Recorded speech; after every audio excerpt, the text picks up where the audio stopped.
The Elks Club in Ludlow celebrated Flag Day in honor of our flag and veterans. Here's a short video on the celebration.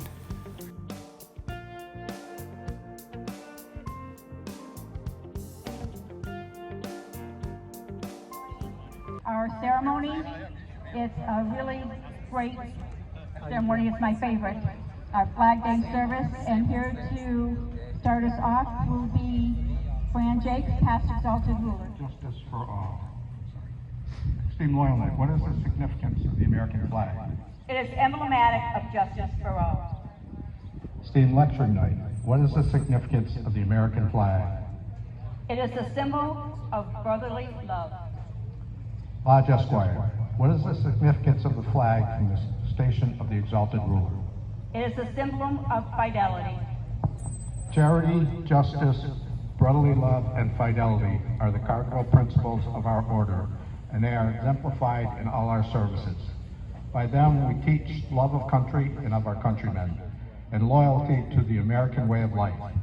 To be an elk is to be an American citizen who lives for their country and is ready to die for it. The chaplain will lead us in prayer. Please stand. Almighty God, in this hour of patriotic observance of the birthday of the American flag, we ask you to bless our flag and the people of these United States. For all that our flag represents, both at home and abroad, we thank thee, and that through all our history as a nation, it has been an ensign of freedom, liberty, and opportunity. And through the years to come, may this flag wave as the banner of liberty, freedom, and enlightenment. May this service bring to each of us a sense of loyalty to our country and enable us to better patriots, truer citizens, and more loyal Americans. To thy glory and the honor of this great nation. Amen. Please be seated. That we may better understand the meaning of our flag, I call upon the exalted ruler for the history of the flag. Heraldry is as old as the human race.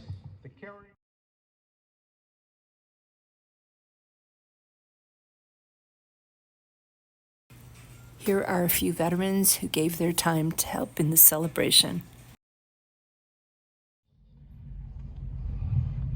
It is generally believed that on May or June of 1776, a committee consisting of George Washington, Robert Morris, and George Ross, accompanied by Betsy Ross, a Philadelphia Quakeress, to make a flag from a rough design they left with her.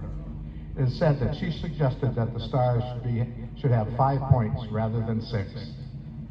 This starry banner was first flown at Fort Stanley, called Fort Schuyler at that time, near the city of Rome, New York, on August 3rd, 1777. It was under fire 3 days later at the Battle of Oriskany, August 6, 1777, during a British and Indian attack.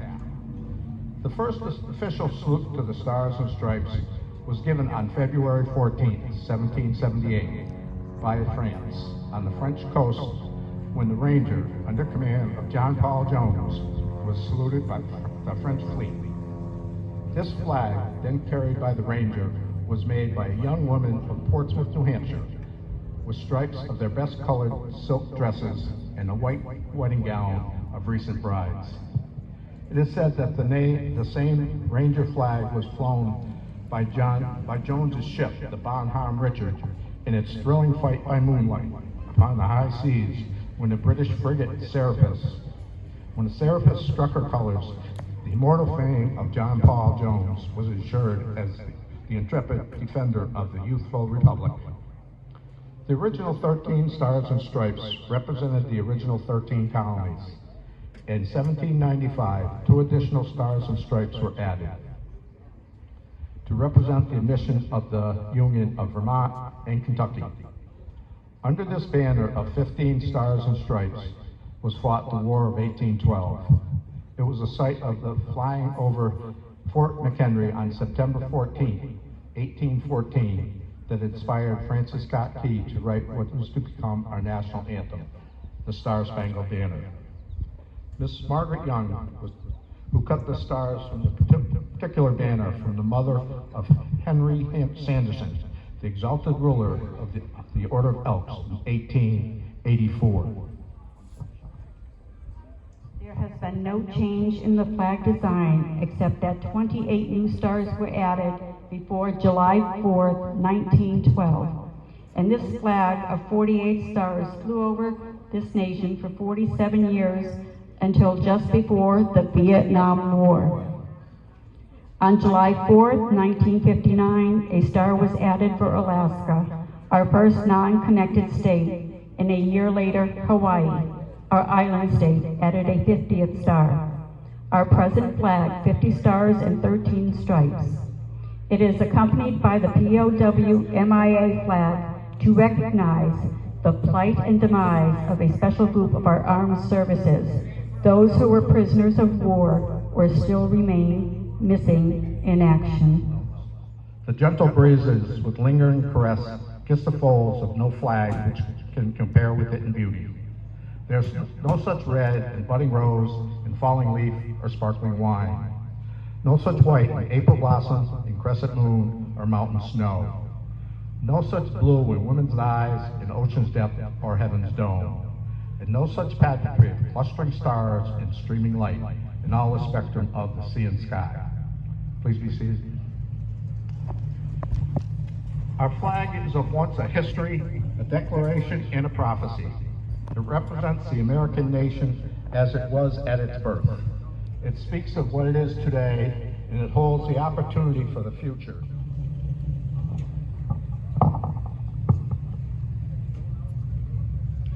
The Stars and Stripes, flag of the United States of America, the worldwide hope of all who, under God, would be free to live and do His will.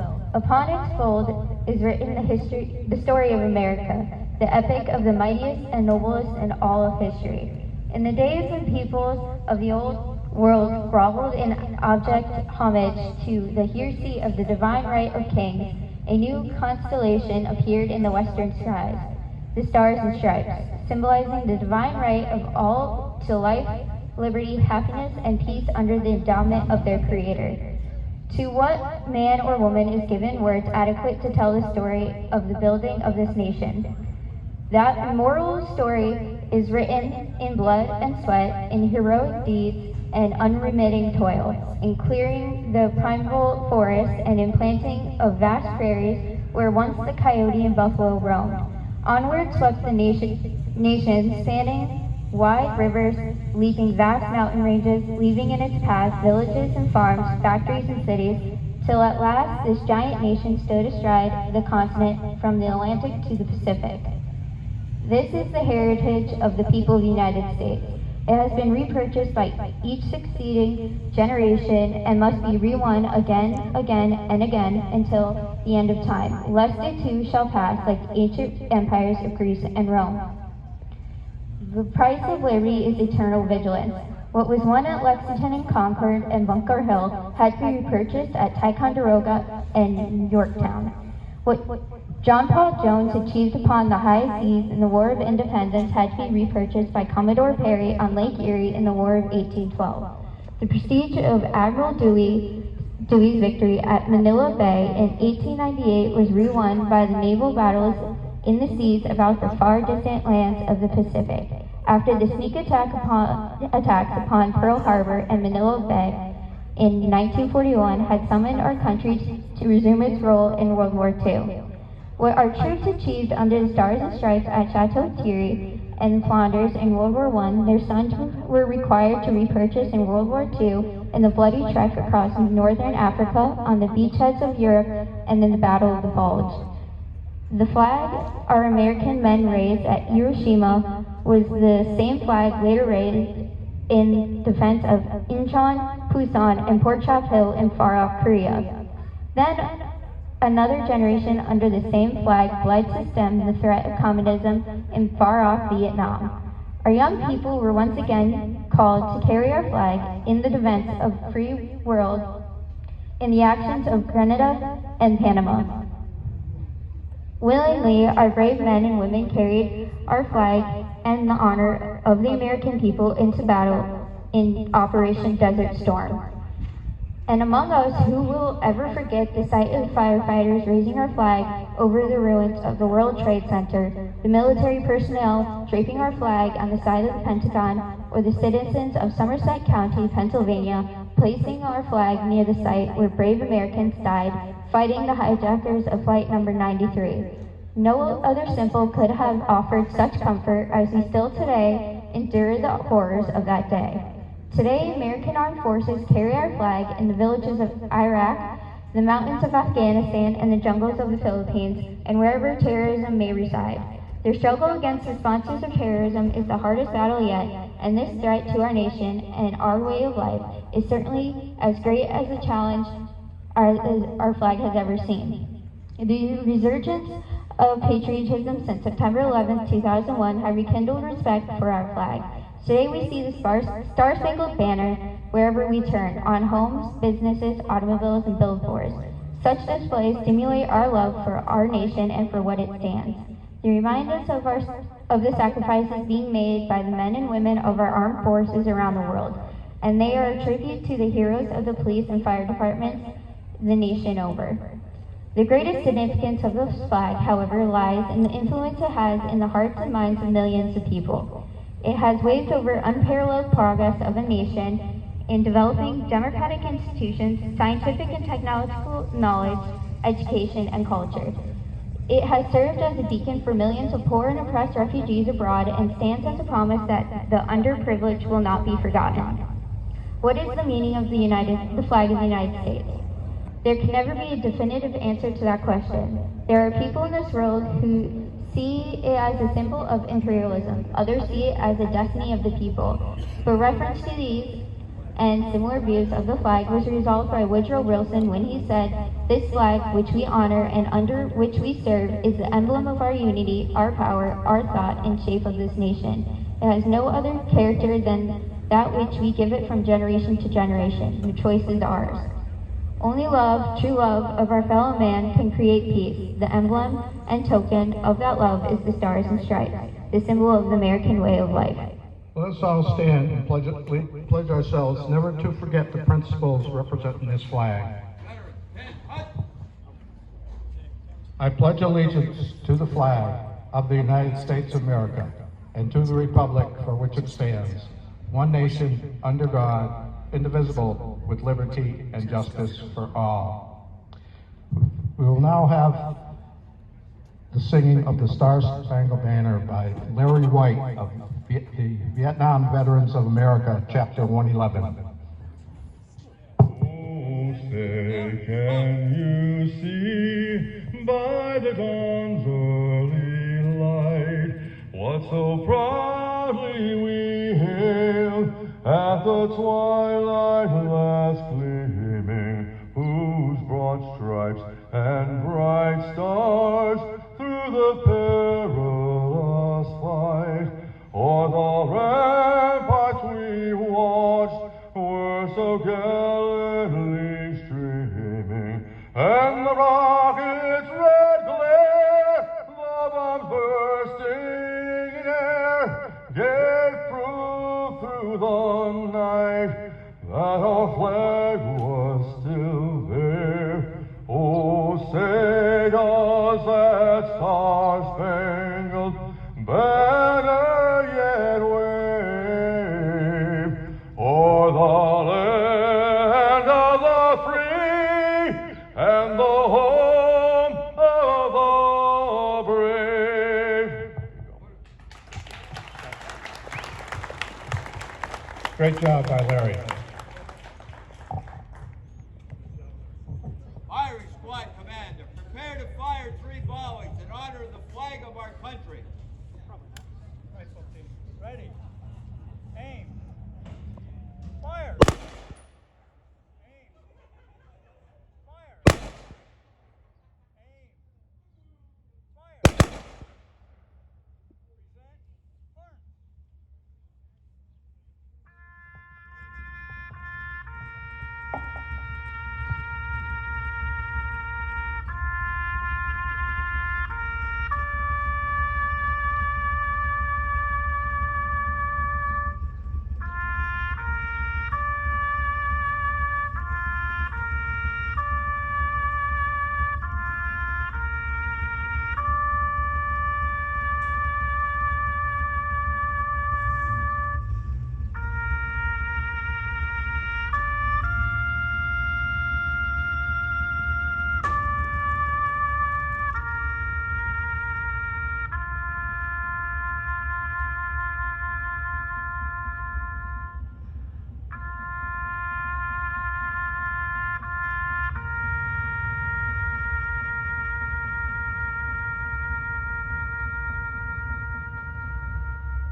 behalf of the Ludlow Lodge of Elks, we would like to thank Vietnam Veterans of America, Chapter 111, for their color guard and their singing today. Thank you very much.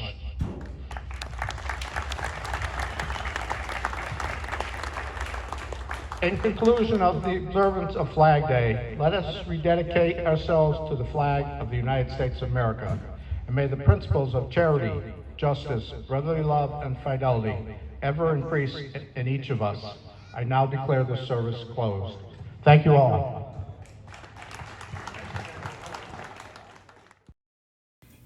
Thank you to all of our veterans who served in protecting our country.